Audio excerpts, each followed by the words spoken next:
Imagine you're sitting on your couch watching a thriller. The tension is high, the suspense is building, and a guy named Anatoly Dinislov is screaming that everything is going to be fine while the roof literally blows off of a building. If you've watched the HBO miniseries Chernobyl, you know exactly what I'm talking about.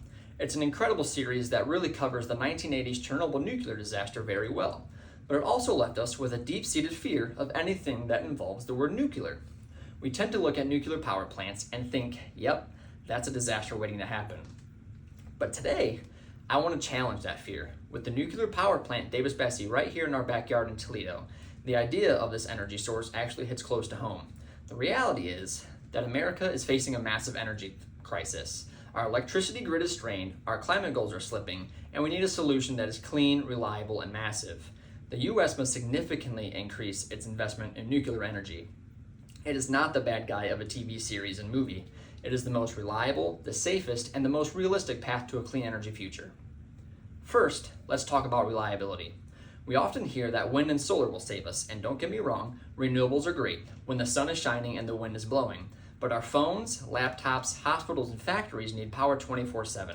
This is what's called baseload power, which simply means the minimum amount of electricity the power grid needs to keep running continuously. Right now, we get most of our baseload power by burning fossil fuels, but we really don't have to. We can look across the Atlantic to see a working blueprint. According to official data from Eurostat, the statistical office of the European Union, nuclear power plants generated over 23% of all electricity produced in the EU. And in fact, in countries like France, nuclear energy accounts for a staggering 67% of their entire electricity mix. Europe isn't just surviving on nuclear energy, they're thriving on it, maintaining stable grids while drastically cutting down on carbon emissions. Now I know what you're thinking, but what about meltdowns? What about the radiation? Now let's just address the elephant in the room. Modern nuclear plants are not 1980s Soviet reactors run by ill-informed communist governments. When we look at the actual data, nuclear energy is remarkably safe. According to Our World in Data, an affiliate of Oxford University, nuclear energy is responsible for just 0.03 deaths per terawatt hour of electricity produced. To put that in perspective, a terawatt hour is a massive unit of energy. It's roughly what the city of 180,000 people, a city like Akron, consumes in an entire year. For nuclear, that's 0.03 deaths. When we look at coal, that number jumps to over 24 deaths per terawatt hour due to mining incidents and severe air pollution.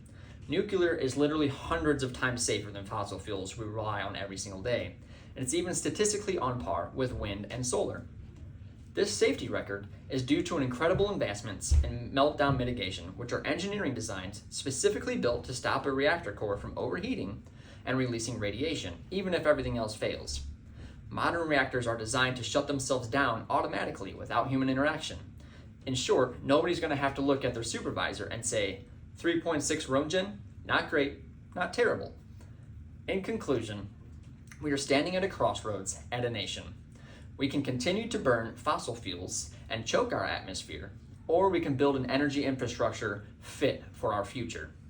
Investing in nuclear energy isn't about ignoring the past, but about learning from it and utilizing the most power-dense, clean energy source available to humanity. So let's move past Hollywood horror stories, look at the hard data, and urge our leaders to invest heavily in clean American nuclear energy.